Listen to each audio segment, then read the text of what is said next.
and fellow adventurers, welcome to the MNmaxed podcast. We want to thank you for joining us, and you do so as we continue the Extinction Curse. As always, we'd like to invite you to come join our Discord, a place where you can hang out with us and other listeners of the show. And if you'd like to throw a little financial support our way, you can check out our Patreon. And a shout out to all of those at our big number level and above. Rock Jedi, Wolf, Blodimus Slump, Thunder Mammoth, Elisa Ellie, Das Chris, Fizzgig, AC Goldner, Jason K, Dicky Lopez, Carnifex, Alex K, Mordine, Toma El Laka, Dr. Grinnis, Forevermore, Frank L, Just Mike Works, Ross D, Treehugger, Darren W, Gold Rhino, Indie Link, Tawdry Monster, and Fig Tier. And we'd also like to give a huge shout out to all of our new patrons, as we've already had an amazing response to the announcement on our Return of the Rune Lords show. At the build-up level, Everett S. and Alan L. Moving from the build-up to the big number, Zach S. And new at the big number, Zach E. Then at the grand finale level, Jamie H. and Slayer 4967. Thank you all so much for your support. And now a recap of Session 96. We finalize our plans with the Gug Wizard Helg, secret leader of the Xulgath army. We teleport into the sea caves underneath Willowside and retrieve for her the statue of Bokrug. Upon our return to the siege tower, Helg and the wizard exchange spells and possibly some fluids. We then plot to kill the most likely Xulgaths to revolt when Helg tells all of them to go back to the Darklands. We invite those Xulgaths into a mansion, and immediately combat begins. Right off the bat, the wizard gets hit really hard, which apparently pisses everyone off, because we rock the shit out of them. The big bad of Book 4 gets straight pwned. One Xulgath runs away briefly, but the wizard's GF brings him back near death. Peach Pie quickly makes it just death. Luckily, there's many unseen servants around to clean up the mess. Still chilling in the mansion, we sit down to discuss our newly acquired level 15. So, level 15. I can go first. Jebediah hit 15, which is nice. We get the plus to all of our the plus to abilities, which broke me finally into 20 wisdom and 20 strength. My spells, there's quite a few spells, but the only thing I'll be preparing currently is Clone Companion and an 8th level heal, which is 8d8 plus 64. You got Master Spellcaster too, didn't you? And I got Master Spellcaster. Also have a general feat, but that's a surprise for me. I'm still salty that Druid gets Master Spellcasting at this level. Like, I understand there's technically a full caster, but come on, like... when wizards and sorcerers are getting it at the same time, I feel like that's bullshit. I play the druid very differently than I feel like most people probably play the druid. It works though. Like I can't do. It really does. Me and Swanee can't do the shit you do. Like even if we did like respec our stats, we can't do the melee the way you do it. I mean, it helps that I have I think the D8 is the only reason I'm able to do it. If I was a D6 caster, fuck yeah, that, we're so squishy, like con-wise, and there's no reason for us to take strength really. You're both sitting at a 22 of your main stat, aren't you? 21. That's the highest you can have, right? Oh, okay. Well, I guess I'm not that far behind. Because, I slowed mine down to where I just hit 20 on both of mine. Yeah. But yeah, that's it for... Yeah, I think it's a big level for everybody to a certain extent. Especially when it comes to boosting numbers. Master Spellcaster is a big one in that regard. I can go next quick. So, Wiz, obviously I pumped into the stats I actually use. So, Dex, Con, Int, Wiz... Fuck Charisma and Strength, I'll leave them at 8s, because who needs them, right? They're nonsense stats. You don't need them. Nonsense. They're nonsense. The feat I took, because the skill boost I got, I bumped my Arcana up to Legendary. I picked up the feat Unified Theory, so anytime I need to make a nature, occultism, or religion check, I can actually use my Arcana instead. So the fact I left all those as just trained kind of pays off now because I didn't waste any of my skill boost on those because I'll just use Arcana for everything. It's always good to see that come into fruition, and with Legendary and your primary stat to boot, like this is as big as it can get at this level. Yeah, and with my item bonus, if I decided to take twice as long, I have a plus 32 Arcana right now. Damn. We're breaking 50s on some rolls if they're in the high end. Yeah, I could break 50 without rolling a 20, so that's... Yeah, we're getting there. This is endgame Pathfinder. We'll see how late game goes in 2nd edition. like I bitched about Spencer's Druid. I also got Master Spellcasting, so my spell save DC's bumped up quite a bit. And spells I took, one will be a mystery until I use it. The other one I might as well bring up now because it's going to be something I cast basically every day. Tyler was kind enough to let me take an uncommon spell, but it just seemed thematically fitting. I took Mind Blank. Basically, it lasts until the next time I make my daily preparations, but it gives me a +4 status bonus to saves against any mental effects. Along with a long thing of text talking about how it counteracts detection, revelation, and scrying effects on me. But Mind Blank just seemed fitting for the Wiz. And that just lasts all day, basically. And that just lasts all day, and I will obviously take a +4 status bonus to mental effects. Like, that's awesome. Especially on higher levels like this, when mental effects could really fuck us. That is a solid level. Curious about your mystery spell. It'd be fun to get to that. I can go. As the other spellcasters, I got Master, which means my spell DC went up by 3 this level, which is pretty fucking bitchin'. Wait, your spell DC went up by 3? Yep. Yeah. Nice. Well, your level plus level 1 from level, 2 from the That is nice. increase to Master. But other than that, Moonlight is no longer below average intelligence, just average. So I added medicine as a skill because I didn't know what else to do. Never going to take any feats that go with medicine, so I don't know what the difference is, but hey. As a Leshy, is your medicine like pruning? Would you like some healer's horticulture? tools? I by chance have healer's tools and am not trained in medicine. No, Leshy just needs shears. Maybe a little miracle grow. But in all seriousness, if you need healer's tools, I got some on me right I now. mean, need them? No, because I don't have like battle medicine, but I guess I could use just regular treat wounds. But my plus to it is only like 21, so I'm not great at it. Only 21, so it's only an automatic success, an almost critical success. Well, yeah, but I mean, that's just the nature of being level 15. Yeah, I know. And then my general feat, my skill increase was to, you guessed it, Intimidation. So now I have Scare to Death. You have it. It is time. I mean, the likelihood of actually getting Scared to Death off is ridiculously low because I have to critically beat their will DC. They then need to fail a Fortitude save. And it does have the incapacitation trait too, doesn't it? Yeah, and it has the incapacitation trait. That's kill a mook in a fight quickly. Yeah, very possibly. Since I'm legendary in Intimidation now, I can use a reaction to demoralize your foe when I critically succeed at an attack roll. I don't do a lot of those, but, it's possible. You throw a book now and With then. true target added in there, you might have a chance at critting too. But yeah, so I think that those two, I could demoralize someone and then attempt to scare to death them. But the scare to death stuff, if I don't critically succeed, it just makes them frightened. So it'd be overlapping each other and not really doing a whole lot. But I could use them in different rounds to get frightened on them even longer. And then I have 2 spells that we will see when we get there. So Peach Pie is level 15. Ability boosts into Strength, Con, Wiz, Int. That charisma's still pretty low. Skill increase, Athletics up to Legendary, and along with that took the general feat Cloud Jump, which I don't know if I'm going to use much, but gee, it sure is fun. Couple important things from the Barbarian at level 15, one of which is greater weapon specialization, which means now between my strength, greater weapon specialization, and rage, I have static 19 damage on each hit, which is pretty fucking awesome.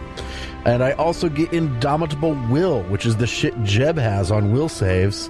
I now have it for both Fortitude and will saves. When I roll a success, it is instead a critical success. Which I think is really... Barbarian. Yeah, for a Barbarian, which I think is really important because I have played a Barbarian to the end of an AP before, and you get into these high levels and you face so much will save shit, and 1E, a Barbarian didn't have very good will saves. Like, I was just pretty much out of fights half the damn time from these high level will saves that make you go do stupid shit. So I do think it's important for Barbarians to have good will saves. And here we are. And here I am. We're in high-level Pathfinder play, and I remember high levels in 1st edition, and it turned into Rocket Tag. Who went first, and how hard could you hit? But we've run level 15 characters before and just testing them out. So we've kind of seen how level 15 combat goes. It gets fucking nuts. You can talk to It's temples. fucking crazy. Yeah, you can talk to temples. My buddy is a temple. I'm not taking legendary nature. I'm going to take legendary survival. So when the wizard inevitably teleports us to another plane.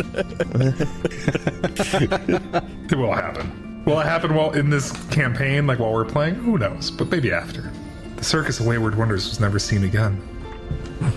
On this plane of existence. So, you all get teleported back to Willowside. Wizard, you're getting a little better.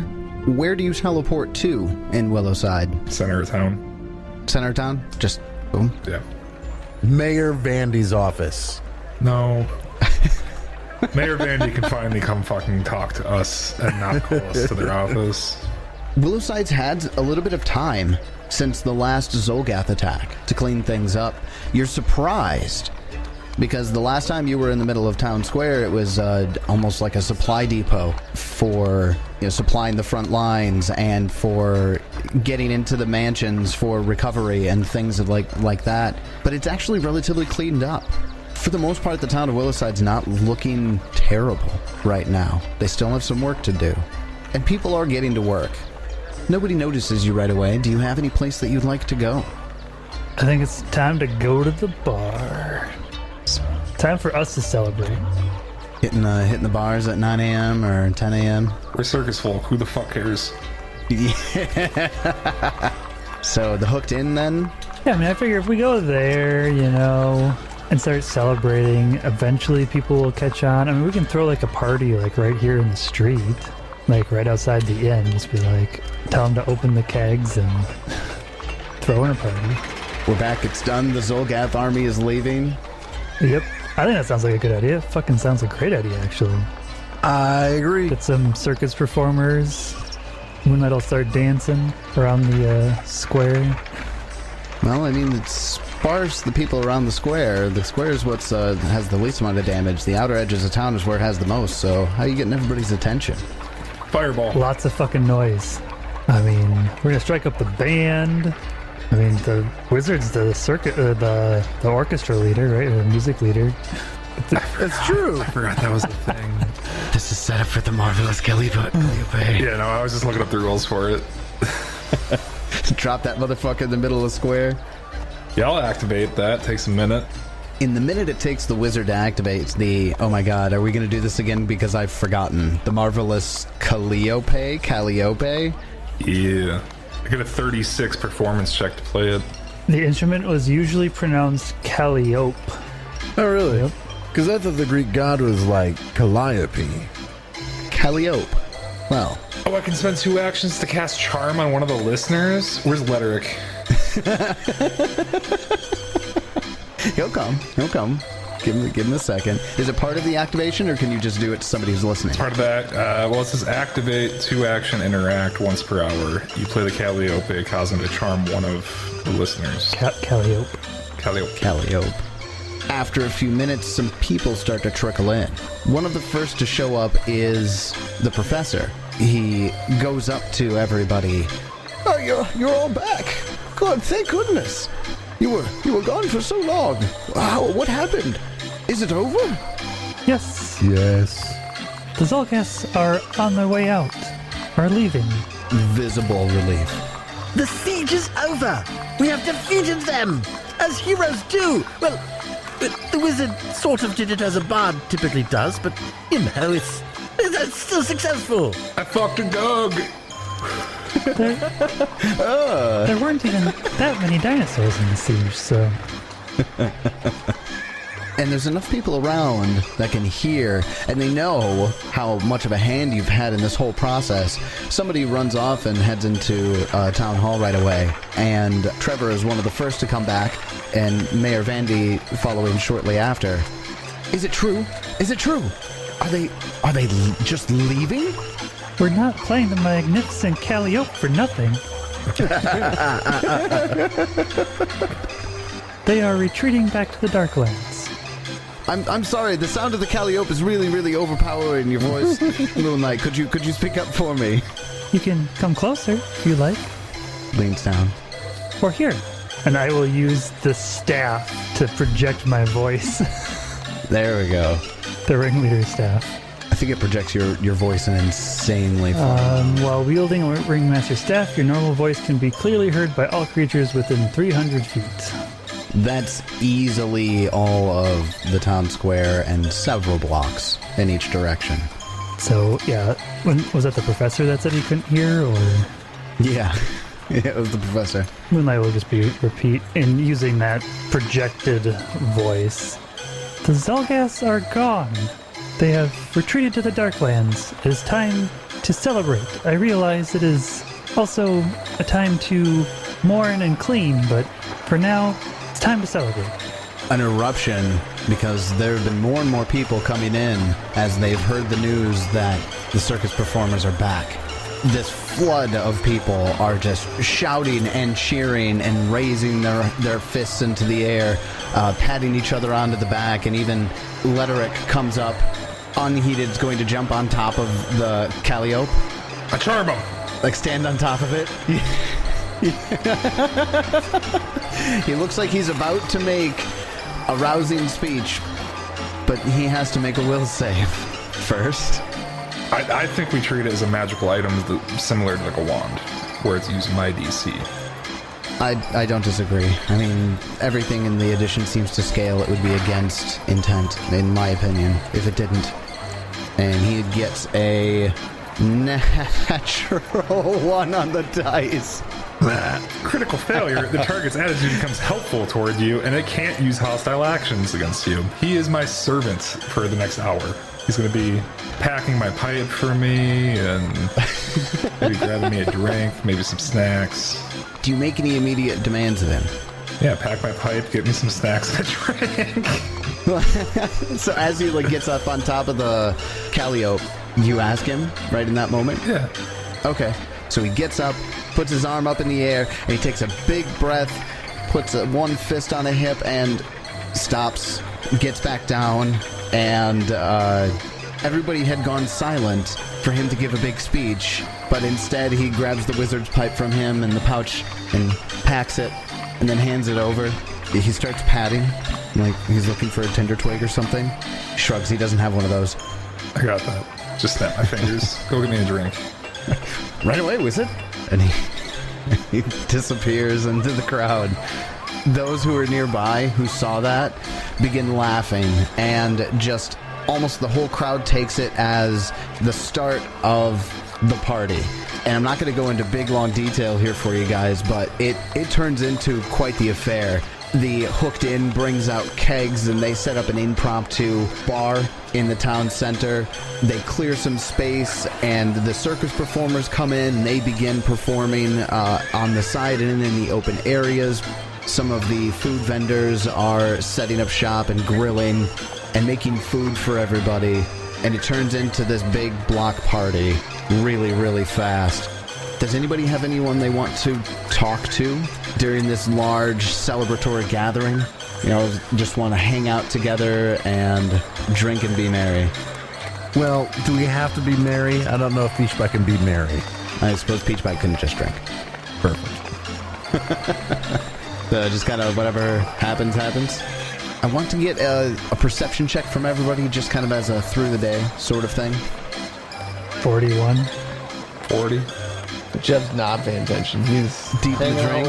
He got a natural 1. Hanging out with Bardolph again. So the day would go by with a lot of performances circling in and out. Do any of you all want to perform for the town while you're around? I'm playing it. And Moonlight would probably at some point, dance on top of it, dance around the square. I don't know if you want multiple perception checks or performance checks, or if I can just use the one performance check for all day. Nah, the one is fine. Peach Pie will probably juggle and get rained on. There is a giant storm above us right now, isn't there? There always is. That's right, there always is. And a Calliope playing ominous music. This is the weirdest celebration. I hope it's raining. Are people dancing in the rain?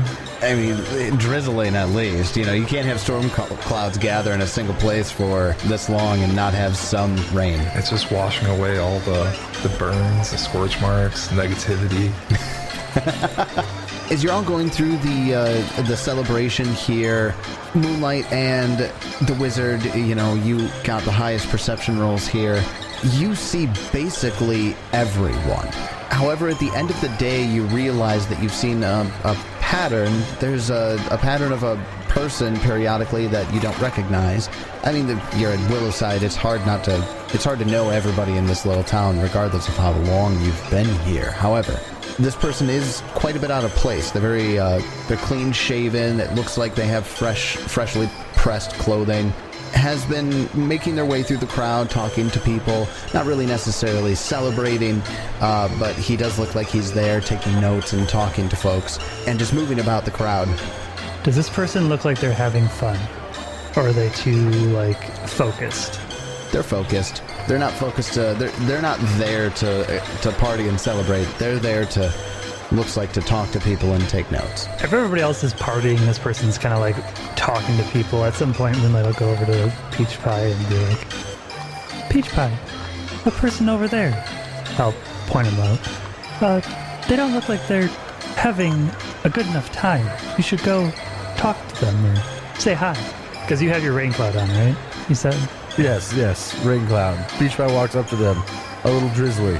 Hello.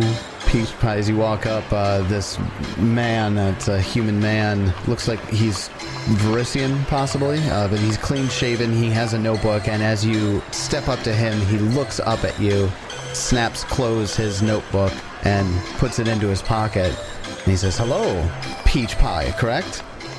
Yes. I've heard much about you today, Peach Pie. From who? Everyone. Everyone's talking about you. Well, we are rather noticeable, we circus performers. That is very true. Very memorable. Memorable to the people that you've talked to and encountered. And saved from countless dangers. Also that, he has a pen and he shakes it at Bernard a little bit, you know, almost playfully. Yeah, also that. Bernard, right? Why, yes, you know my name as well. How fantastic. Yes, Bernard, I know you as well. And Moonlight will pop up right about then and just like, you don't look like you're having enough fun. This is supposed to be a celebration. Oh, hello. Yes, Moonlight, would you like me to juggle them? This person? Yes, I think that would be fun. I mean, sure. I'm sure that would be entertaining. Do I think I could juggle this person? How much do they look like they weigh? They're not your size, obviously. I'd say they're 5'8", medium build. That's probably pretty heavy to juggle, even for a hero. Even for Peach Pie, probably, maybe a little. Although it's okay, as you take the step forwards, you know, while you're asking that question, he takes a few steps back. He hasn't backed up out of your rain cloud, but he does this time. He goes, oh, no, it's okay. Moonlight, right? Yes. I promise to have a good time and to party with you all if you all agree to an interview with me. I don't want to have fun anymore. I certainly can't make any promises for the others, but I would sit down and talk with you. What would you like to talk about? I suppose we can discuss that later, huh? Certainly we can discuss that later. Truly, Moonlight, though I'd love to talk to all of those within your inner circle, you're the most important one that I talk to. Me? He bows slightly to you, and he says, my name is Luther Carragon. I'm from the Absalom Herald. Oh, a newspaper, huh? Yes. You're still using paper? You know it's made out of trees, right? Actually, no. My notebook is made out of paper. I would say it's locally sourced, but that seems to be the wrong thing to say right now, doesn't it? Moonlight just winks. Winks at him. So, no, actually, I have something I think is very interesting, and he has a coat on, like a blazer. He reaches in and he pulls out this foot-long rod, And it has this cap on the one end of it, and it's smooth, it's cylindrical. And he says, look, if I actually turn the top of this right here and point it at us, I can hold it and twist the knob, it will record our conversation. Oh, It's an experimental news thing. I have many of the rods. They only record a minute at a time. The magic is still early, in the early stages, required much funding. We did find a beneficiary, though. But yeah, a benefactor? I'm very excited to talk to you. A benefactor, thank you. Sorry, I'm new to this whole being intelligent thing.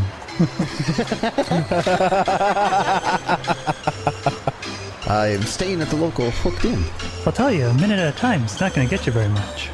No, that's true. We do have to be a little concise, although he reaches into his blazer and he actually pulls out, it has to be from an extra-dimensional space, there's no other explanation for it, but a leather-bound, like, briefcase.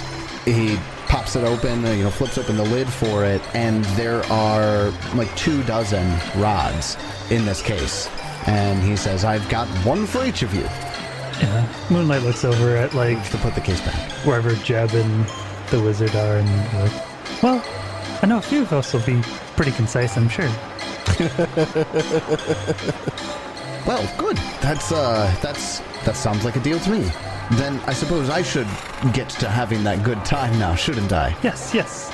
And Moonlight will just, like, grab somebody's beer as they walk by and hand it to him. They move to object, see who you are, and just walk away.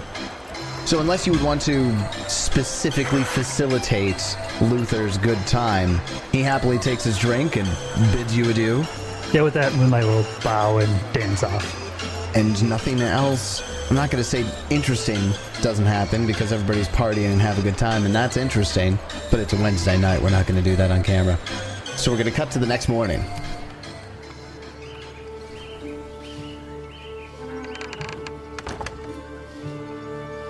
Where everybody is groggy. There is evidence of the party in the streets of the square. A few tables that have been knocked over and jostled, and a few, folks here and there that are passed out on the side, or even a couple that are passed out on top of each other. But the morning moves slowly. People are still really thankful. One of the things that happened throughout the party is that a lot of people came to the performers individually and thanked them. And not just the people of Willowside.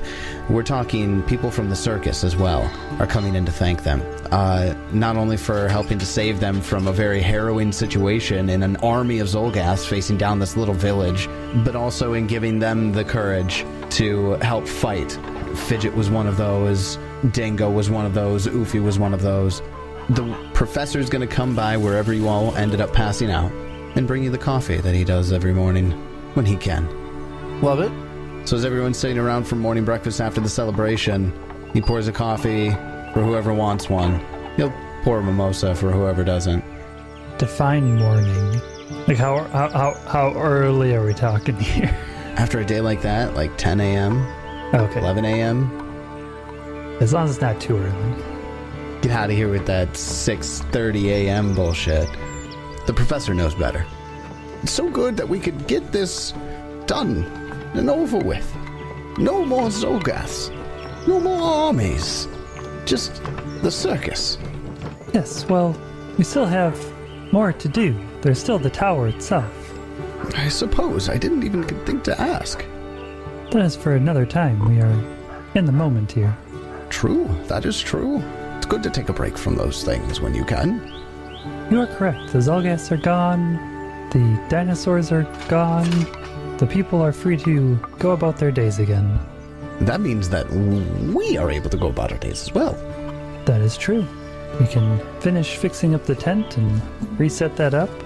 If we're staying here, I guess. I would assume we need to, like I said, we need to at least do the tower before we go. Then is that something you want to do soon? Or just want to take a couple of days? I don't know. What do you guys think? I'd assume we just keep it going. Yeah.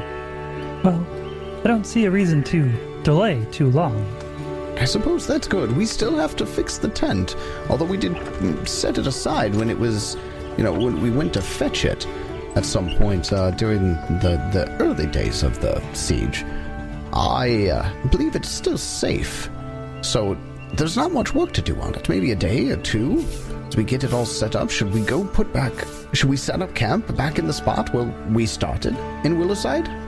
If it can be cleaned up, I don't know what kind of mess was made of it by the xulgaths. He puts his fingers to his head. How about this? We'll take a week to clear the spot, repair the tent, and then we can decide. No, not a week. Oh, I'm sorry. How many days? 3. 3 days! But really more like a week. But really more like a week. I know very early on, doing one of these tower missions was very dangerous. Do you think you still need all that time? Suppose you don't know what's there. Yes, it could be a day, it could be multiple. It's hard to say. But the xulgaths around, I don't know if they already were working in the tower and is now empty, or if there are other dangers in the tower, if there are still xulgaths in the tower that didn't leave. I'm not sure. Well, I suppose then, I hope everything goes well there, and as always, we'll see you when you return. We'll have the circus well along its way, we hope, so when you don't just teleport there and back. And we can get started with promoting. Maybe we can do a few performances, get back into the swing of things. Yes, that sounds like a wonderful idea. Great. Well, then I'll leave you all for your preparation for the rest of the day, and let me know if you need anything from me or any of the performers. I'll be directing them to the site north of here. Oh, one more thing, actually. Did you speak to a Luther by chance? Luther. Ah, yes, that was the man with the book last night. He wants to speak to us. Yeah, he's a reporter for the Absalom Herald. Yes, he did mention that. Professor's eyes kind of go wide for a moment. Do you think you could get everybody to slip in a performance during the interview? It'd be great promotional activity and promotional work. He told me about his little recording rods. Fantastic little things. Circus advertising has to be creative where it can. Do you think you could slip some performances into those? Well, is it just audio recording? Is it going to see our performances? Many of our performances are visual more than auditory. Oh, he didn't show you, did he? It is visual. Oh? It creates this, projection. The sound comes through the rod and it's a little tinny. It's not great, so they're not live band in front of you or live voices, but it still does the trick. I mean, a minute's kind of short for a performance, but... Which is why you have to sneak it in. He can't stop you if you start it, can he? This is a great opportunity. It could be a foot into Absalom. That would be wonderful. His eyes go all starry. Is it what you've always wanted, Professor? Blinks a few times, comes back down to earth. Performing in the Absalom districts, yeah, that would be very nice. To end up in the big city. We shall try to see what we can do. Completely uncharacteristic of the professor, he does a little hand shake thing and and he goes and he hugs Peach Pie, and then he steps back. You know, just a thought. You said the professor's voice is all messed up because he's got a bunch of burns on his neck and shit, right? Correct. What if Jeb cast regeneration on his neck? Could he heal his voice, regrow his skin? I don't know. Are you gonna make me come up with a new voice for the professor on the fucking spot? No, but that could make him really happy. It's true, it would really make him happy. Perhaps. I don't know. Why don't you sit on that? Okay. Decide if you want to. I'll think of something. Well, I suppose Estessa would probably like to talk to you. I'd like to talk to Estessa. Yes, I'm sure that is also true, so... He blushes. Well, that's quite a lot. This is all quite a lot. I'm going to go get everybody started. again, I wish you all the best of luck. And get in that promotion with that Absalom Herald reporter. Yes, let's do it. And he practically skips off in the other direction. All right, to the hotel then, I guess. So my question to you all is you have kind of two routes here. You can just go to Luther and start the, get the interviews started if you want to get those on right away. Or you can head out to the tower and start that. Are we committed to the interviews? Let's just get those out of the way. Let's get that over with. Go talk to Luther? Yeah. Is it a group interview? That way I don't have to say anything? Nice. No, it's not. Dibs on first. If you're doing one-on-ones, you're fucked. I'm doing I'm doing one-on-ones. Dibs on first. I'll frustrate Tyler so much he quits. Luther let you know during the party that he's staying at the Hooked Inn, so it's not difficult to find him. When you head there to go look, it's probably early afternoon. He's not sitting at the bar having a drink, but he is sitting in the corner, and he's got a notepad that he's out and writing on and taking notes. Anybody specific going up to him, or are we just all walking up at the same time?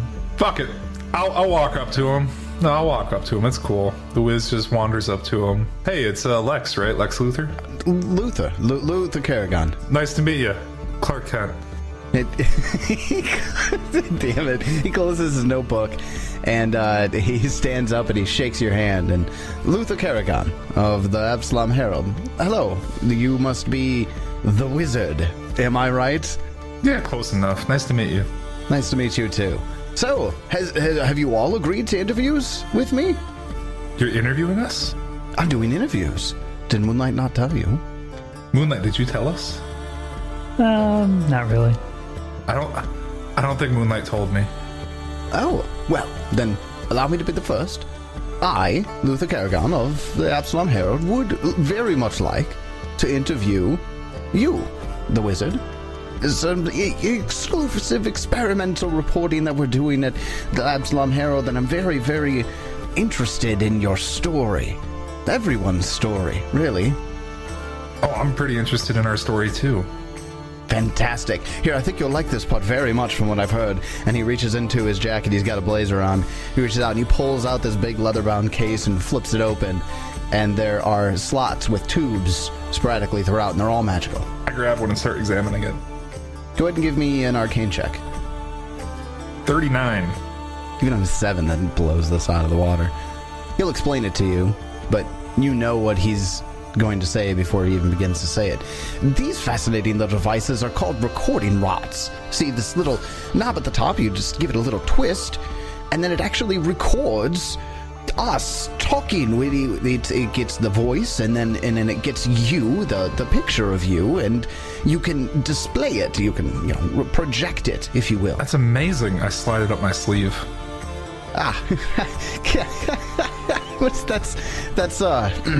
That's mine, the wizard. You just take that. That's not your property. So the interview. Is that my price? I just took it. I'm moving on to the interview. Is that the cost for the interview with you, the wizard? Sure. Great. I see everybody else is here, hanging out. Hello. Hello. Did the wizard just steal from you? He did, It's not stealing. I need to examine it further. It's magical. You know me. You have one less minute of recording for this whole thing, so I suppose whoever's... You can take it out of mine. I have so much to ask you. I have so much to ask all of you.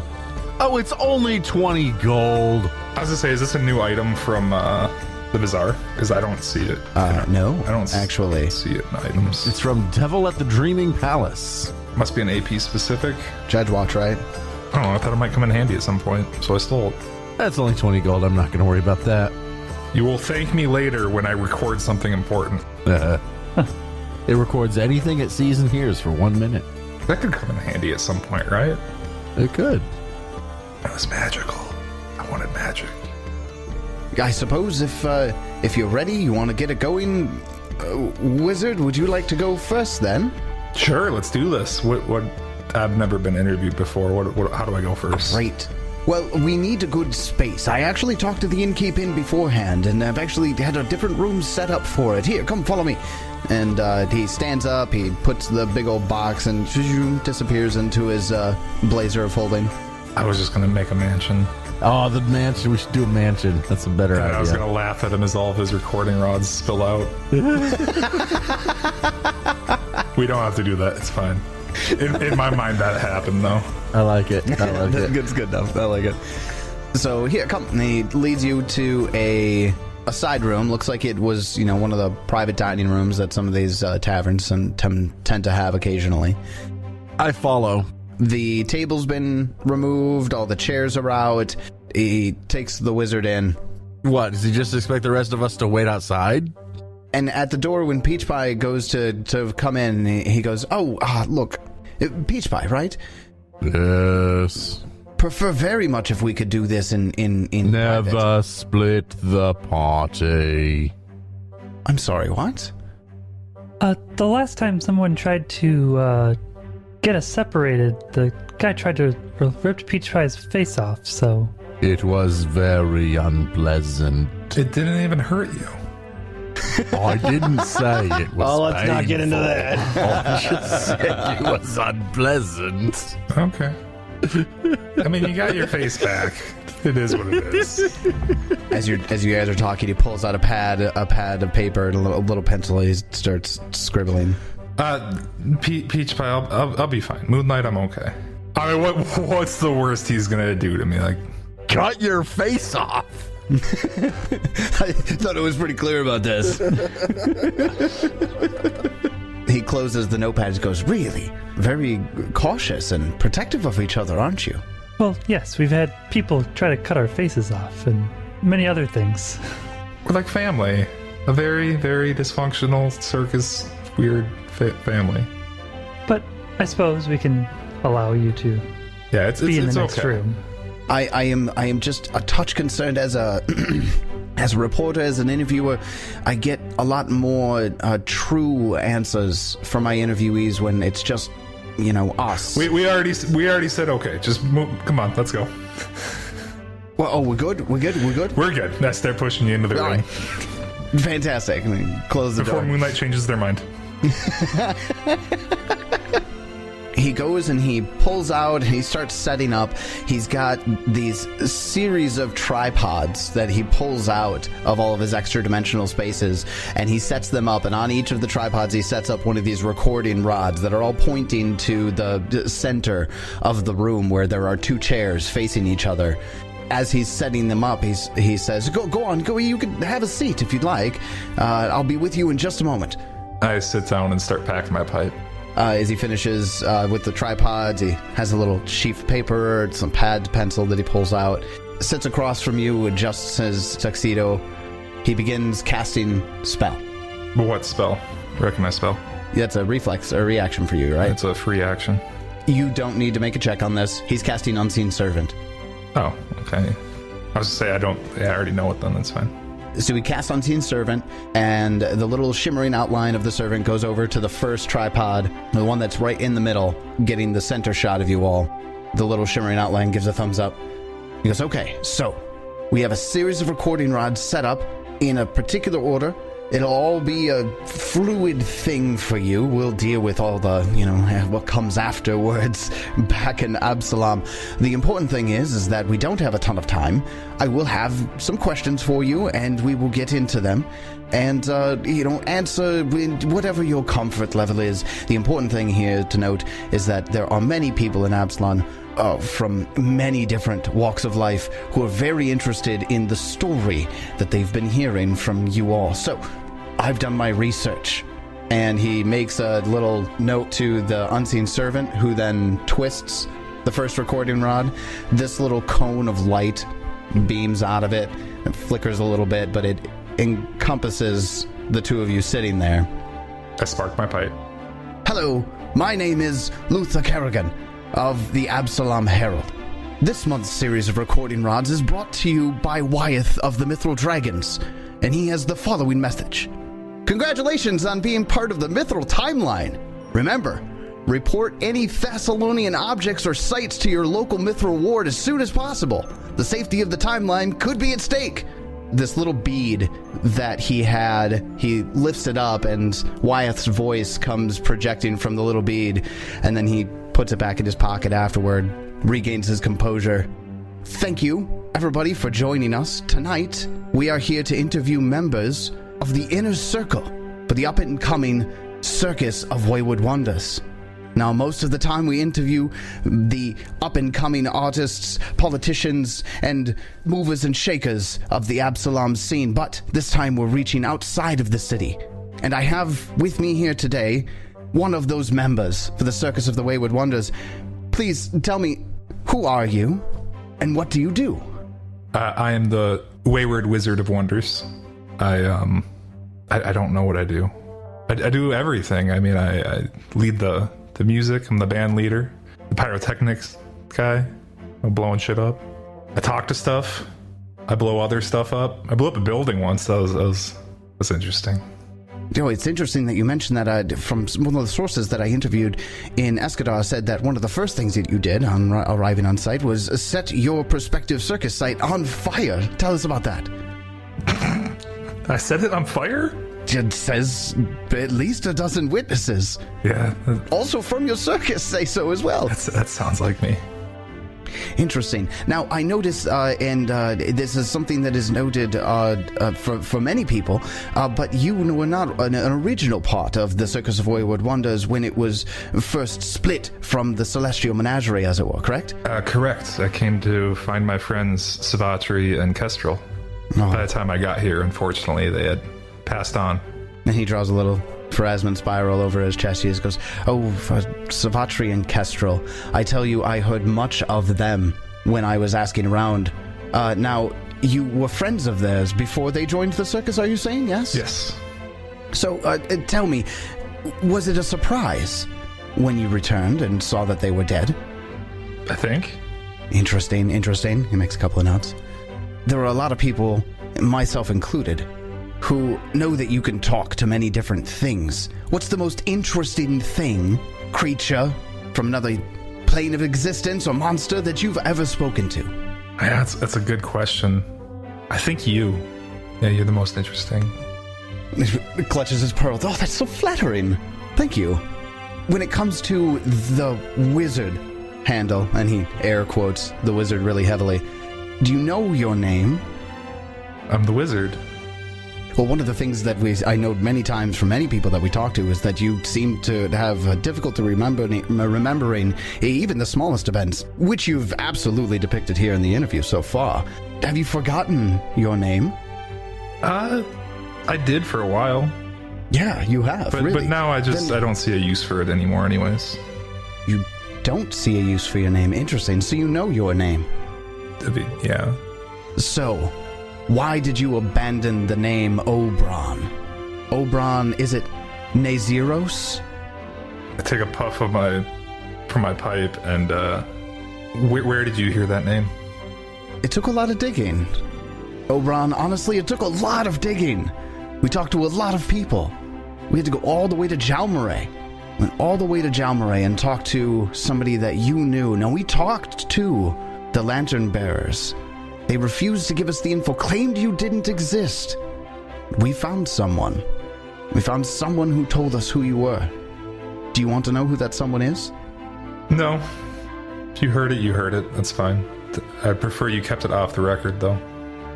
Right. And he goes and gestures to the unseen servant, who goes and twists another recording rod that puts it back to you and him. Why did you abandon Obron and run away to join the circus? The Lantern Bearers have a noble cause for the elves of Keonan, but they couldn't keep a lid on the secret anymore. Was that why you left? I left when the Winter Council fell. And the secret can't be kept, so you fled to the circus, but you forgot your name. Did something happen to make you run? I blow smoke in his face. He starts coughing and he waves it out of the way. Yeah, okay, all right. Point taken. No, this is what happened.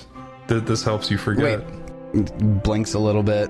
Oh, After a few years, I seem to have gained a bit of a tolerance, though. Interesting.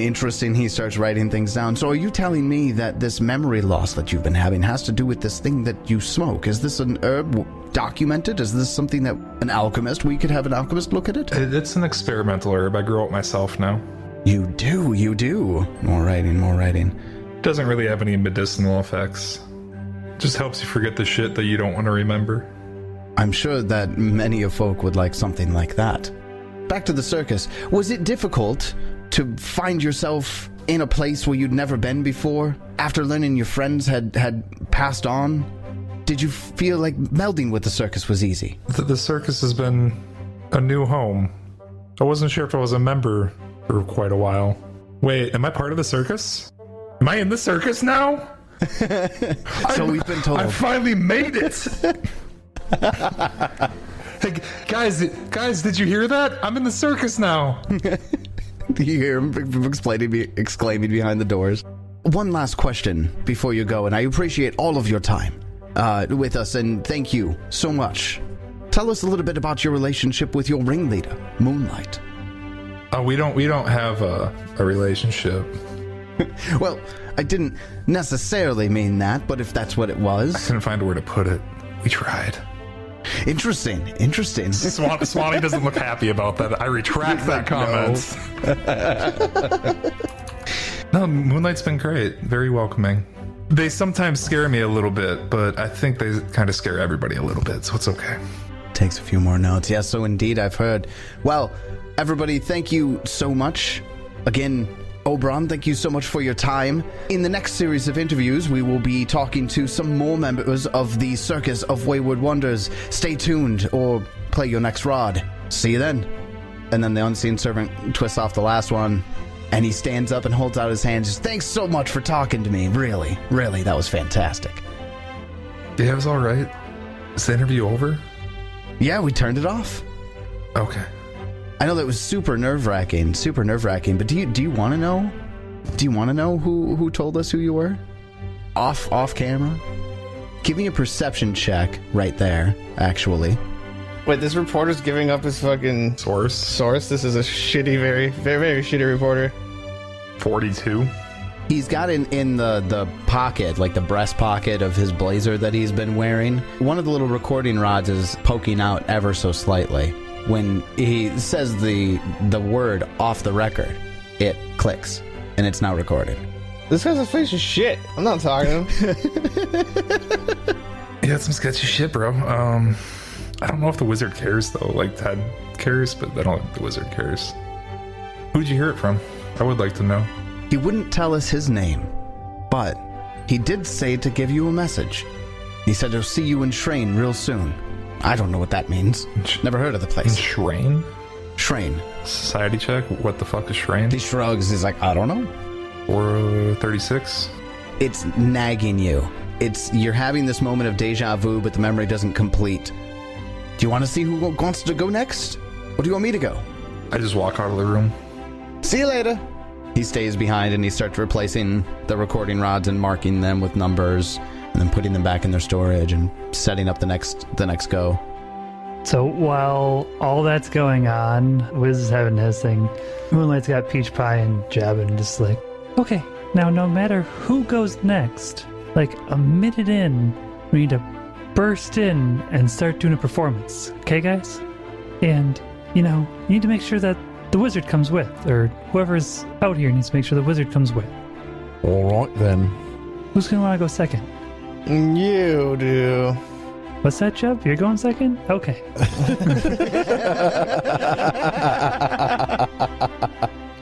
Is that an intimidate check?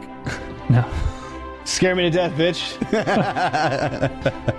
Maybe us bursting in, well, in the middle of yours, will distract them and you can be done. Sneak out. Look at Turtle. Where's Turtle? Yeah, definitely bring Turtle in. And use it to scare the shit out of this reporter so he doesn't want to ask me any questions. I love that. Well, then after the interview, the wizard comes out. Moonlight won't let the wizard go too far away. Turtle and Jeb go in next. Reluctantly. The name's Jeb. Peace. Jeb, go ahead. Good. Have a seat. I don't have a place for. Is it Turtle? Turtle is the name of your giant tiger. She'll be right just fine, right next to you. Right next to me. Okay, great. So he starts casting a spell, and he says, "I've heard Perception. Now you know this. You've seen the wizard cast it. It's unseen servant. Dispel. Do you have dispel? Nope, but my ion stone does. You're using the Ion Stone. What? What's the trigger? It has to target me. Oh, does it? Okay. I was like, I would totally fucking hilarious. do it. All the situations you've gone through without using it, and this is when you do it. I don't really get targeted by spells. Like, I've had it in the back of my head trying to use it, but Just waiting for the right moment. I mean, it doesn't break. I get to use it daily. I thought there was a chance for it to go away. There's a chance for it to break, yes. Hello again. This is Luther Kerrigan of the Absalom Herald in part 2 of the interview series with the Circus of Wayward Wonders. I have with me... Who are you? And what do you do? I'm Jebediah Hickburn. Do a little bit of everything, you know? That's what Ted said. How dare you take my line? I do everything. You don't do shit except cast spells. You weren't in my interview. Fuck off, Jeb.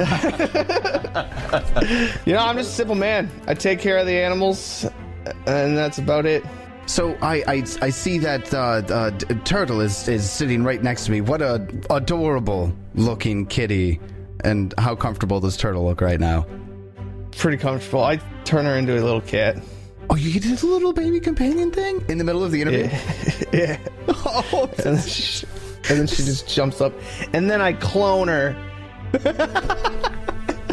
oh, this is phenomenal. We're getting a performance already. I haven't even gotten any of my questions. And there's 2 turtles and the little lady babies. What fantastic magic. So this has been about a minute now, right? Cue the break. Yep, come on in, boys. We all jump in. So if that means you've had roughly 2 minutes to quick devise something. Give me your burst in performance in Jebediah's interview in 2 minutes. What's your plan? Go. So Peach Pie, do you want to like roll in or something, some sort of tumble? Sure, I'll tumble in and I'll be juggling things. I'll say while you're juggling, yes. Juggle, juggle, juggle, rain cloud. I'll even sing. Come along, girls and boys. Come and see thrills and joys. How big is this room? It's a private dining room, so I would say 10 by 20. 10 by 20. Moonlight will burst in behind Peach Pie, and they'll be dancing, and they'll use, just some of their abilities that they have for dance, like dancing scarf. Oh, that's right. Yeah, on your most recent action, you succeed at a performance check to dance, you become concealed on it. So it's kind of like I'm like dancing, and then all of a sudden I just disappear, and I kind of like pop up somewhere else a short bit later. All right, wizard. What do you got? The wizard panics for a second, looking at Peach Pie and Moonlight and realizing he was supposed to have a performance ready, and starts shuffling into his sleeves, pulling random shit out in his bags. Tosses out a Grail Twisted Desires. He pauses at the Marvelous Calliope, and looks around the room, and he's like, no, that's a bad idea. Tosses that.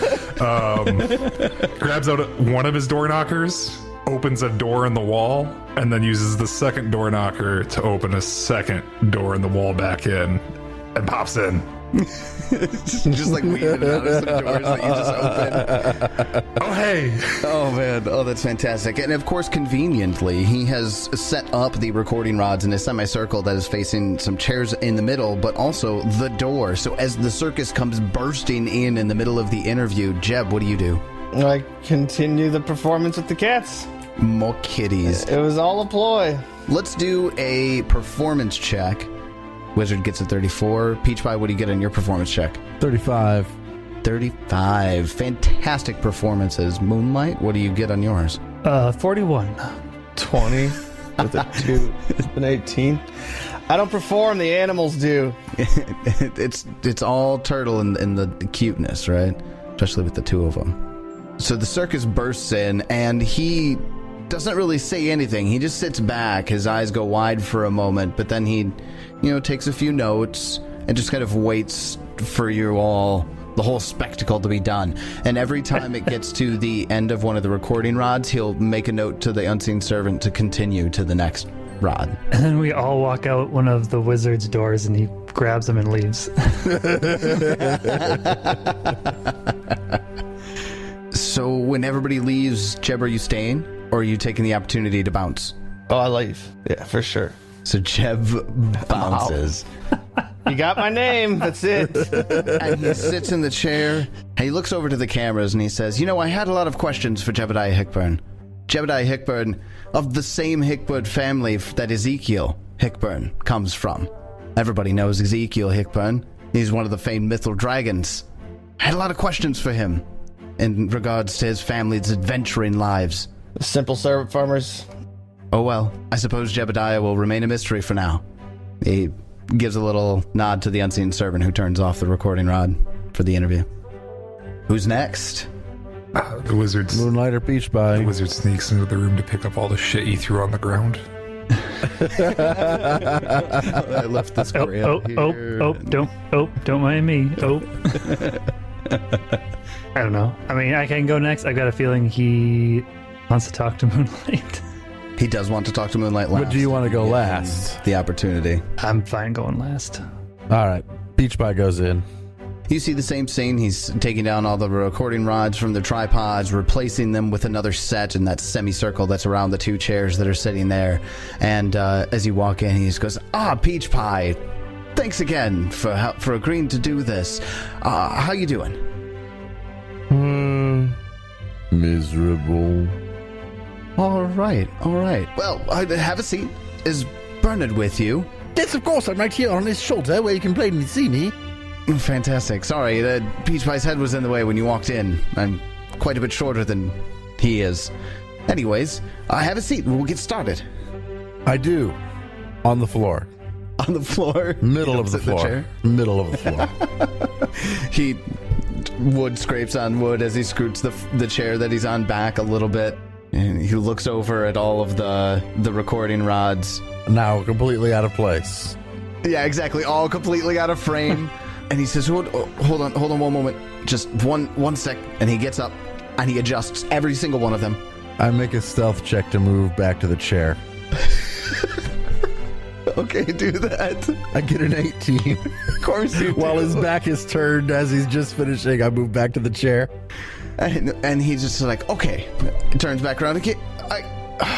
Peach Pie, this is fantastic. Good, great, fantastic material for the audience. Stay where you are. And he goes back to start readjusting everything. And he checks every couple of seconds behind him to make sure that you're staying where you are.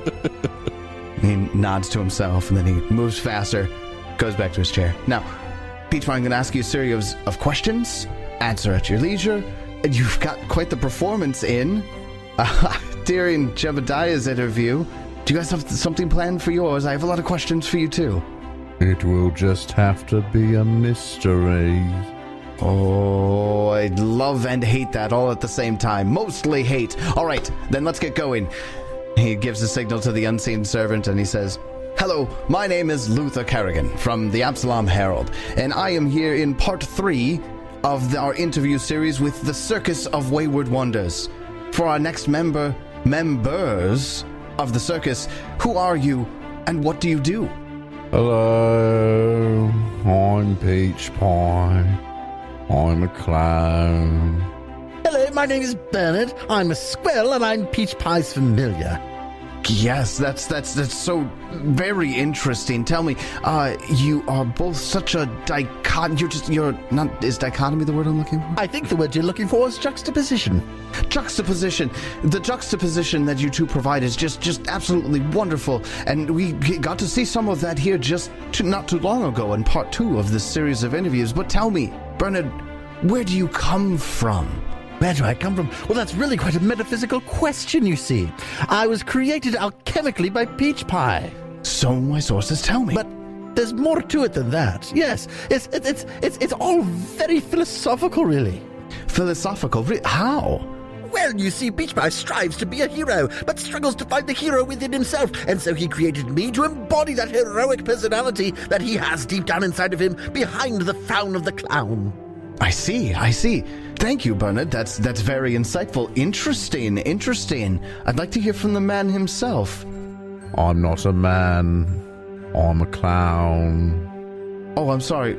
Pulls out his notes. Okay, all right. You identify as a clown then? Yes. Is that a they or a he or... Always a clown. Clown. Right. Makes another note. Good. Sorry, tell me, the sources tell me that Peach Pie, you created Bernard at your time at the Circus of Wayward Wonders. Did you talk to Bubbles?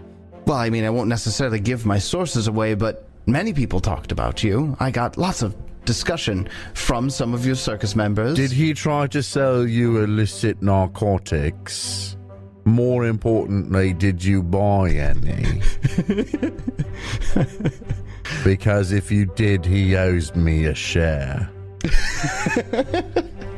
I did in fact talk to Bubbles. I won't say what exactly we talked about. But no, I did not take any of his drugs. Would you like to buy some from me? And I pull out a polypurpose panacea. We are absolutely on recording rod right now. Please.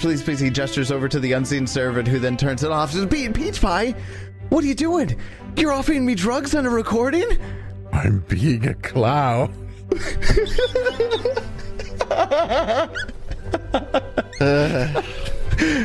goes, okay. I guess keep going. The unseen servant clicks it again. So Peach Pie, tell me about you creating Bernard. Why did you want to create Bernard? That's rather personal. It is. How about this? Just as a, tangential topic, did you create Bernard before or after the tragic accident that took the lives of Kestrel and Savatri Sayana? I could not say. I was not with them at the time. But by the time Bernard had been created, they were dead. I see. What was life with your now past performers like before they passed? Kestrel was very happy and friendly. Savatri was the opposite of those things. What spurred you to action after the deaths?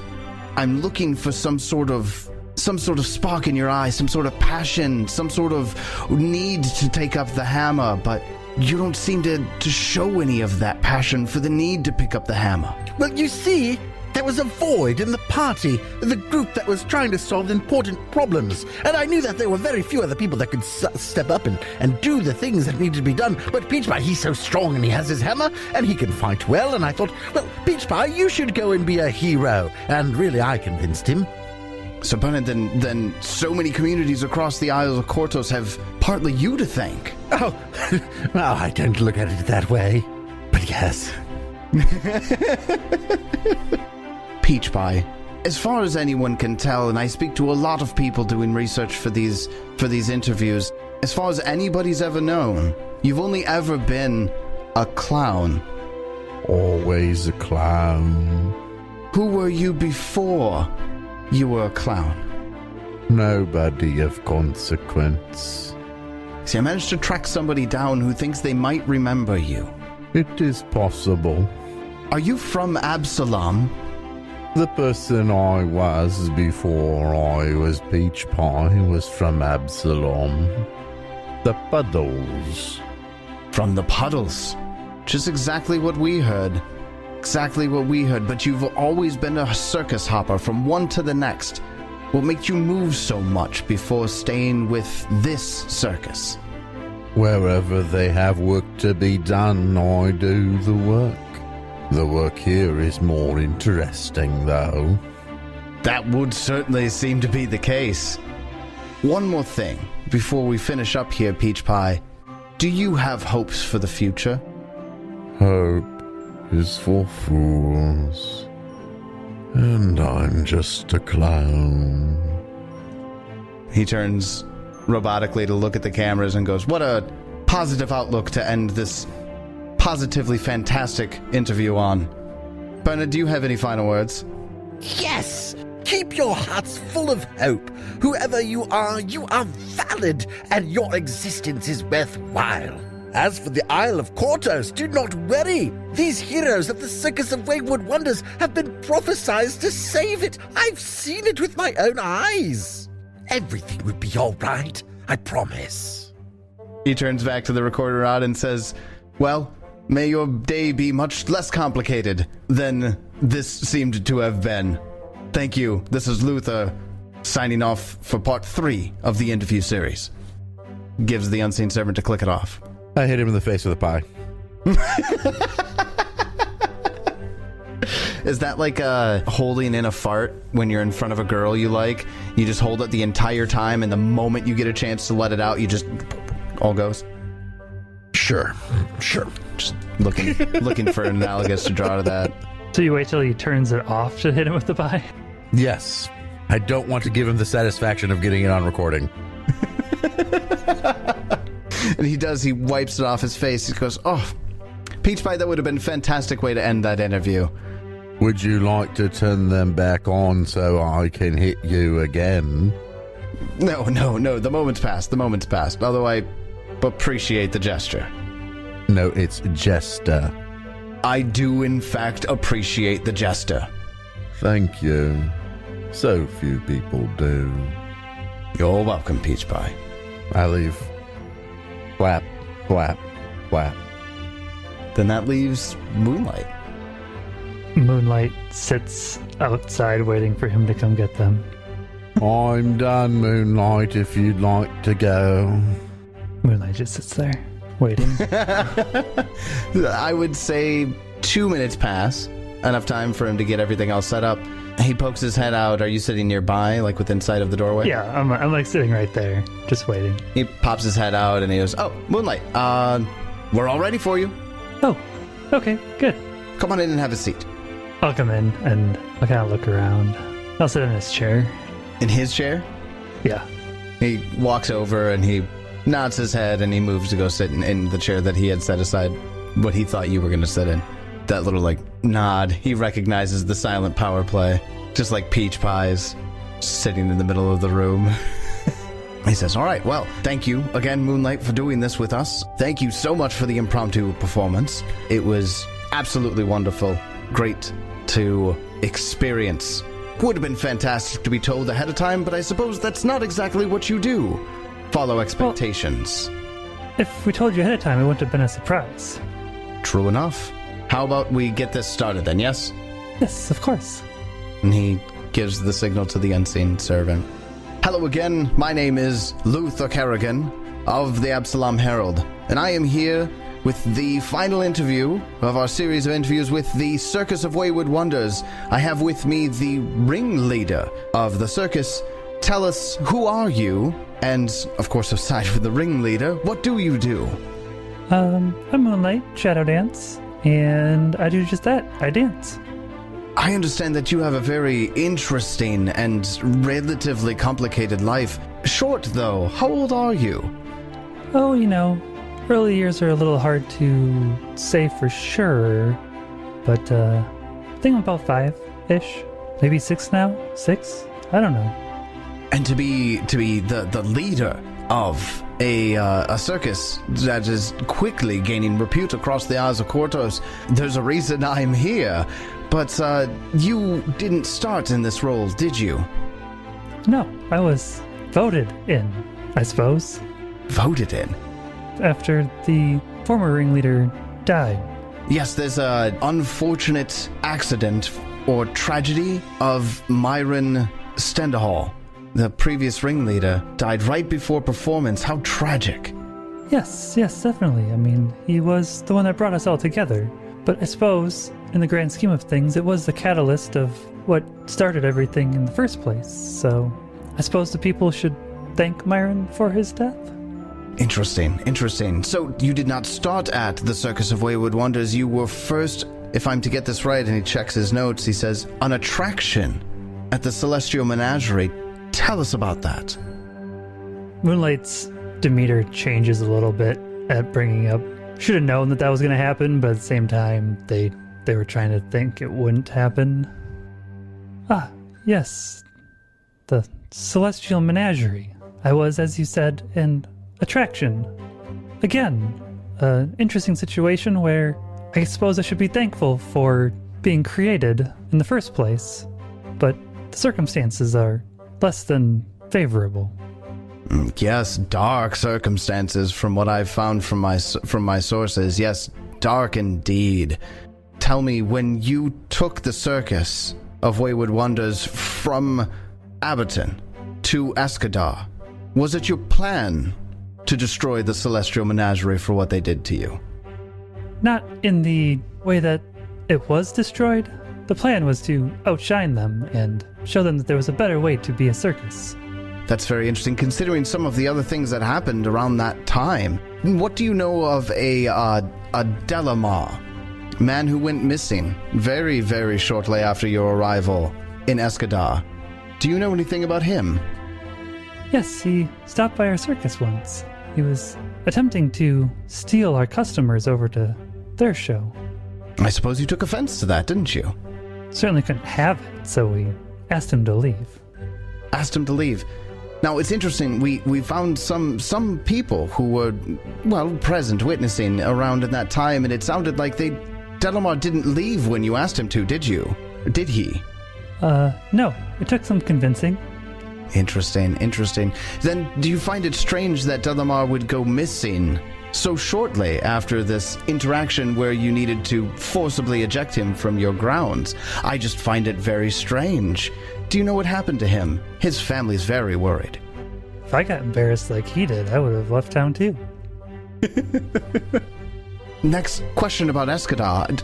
Spent a lot of time in Escadar talking to people who saw some of the stints of shows that you put on there. Wonderful performances from what I understand, but quite the tragedy also occurred at the Celestial Menagerie.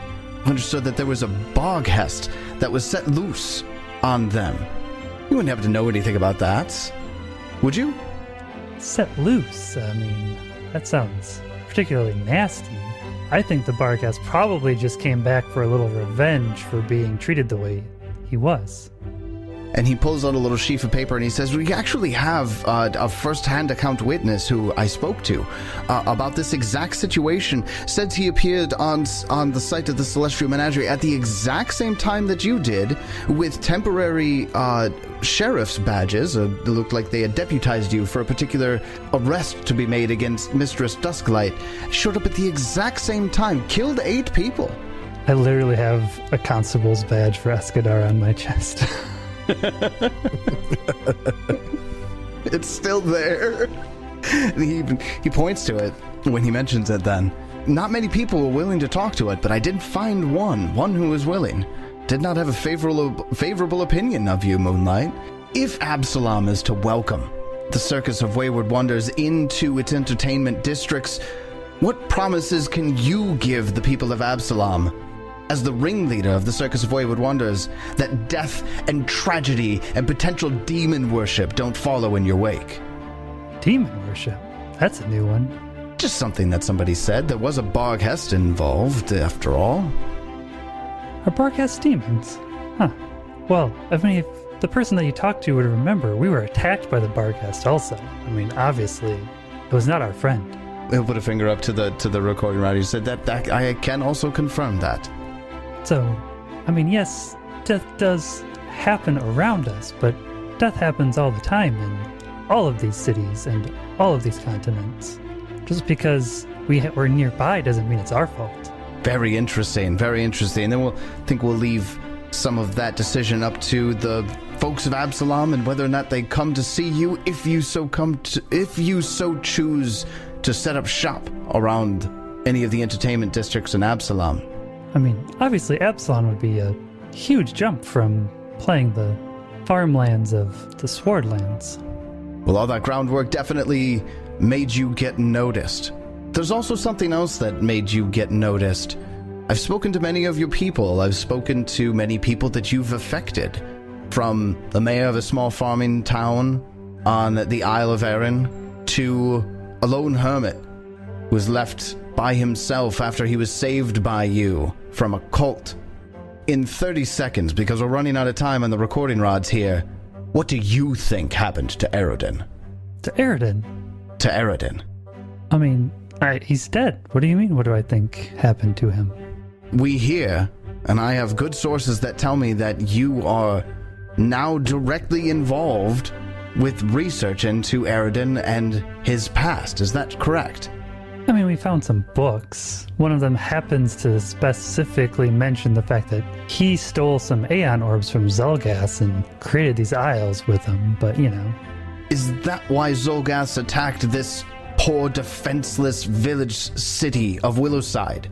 I mean, that's our understanding, but there are xulgaths. Who really knows? You encountered the xulgaths outside Aberton, right? Yes, they congregate near the Aeon orbs. As I just mentioned, they believe they are theirs. Can't wholly disagree with them, but...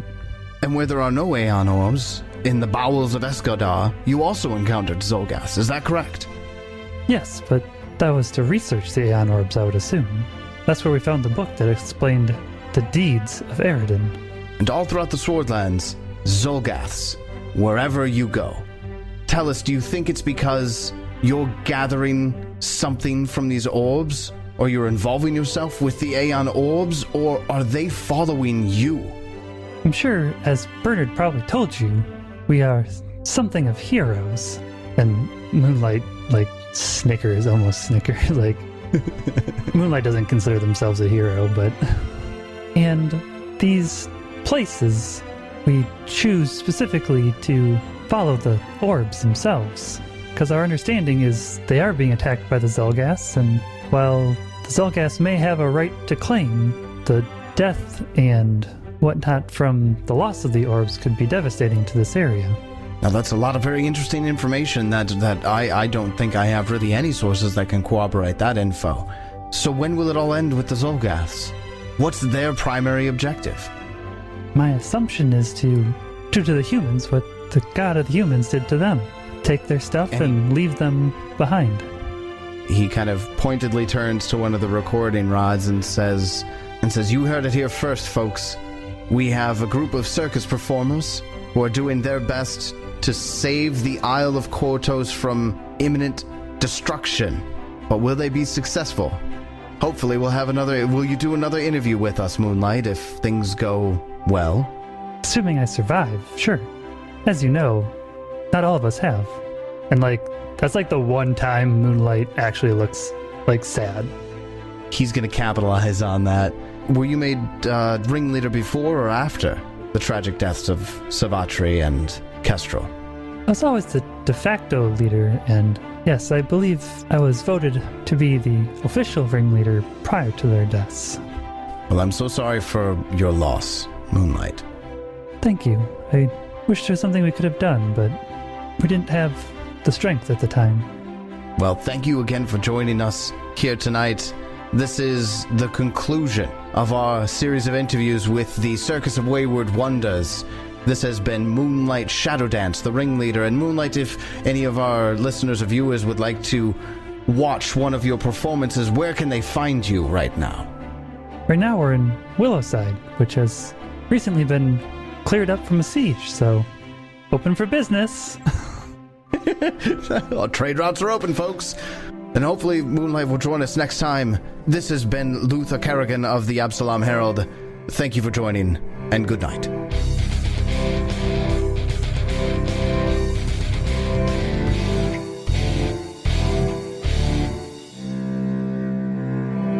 Well, I'd say Tyler did a pretty good job with all of that, considering how prone we are to being fuck-offs.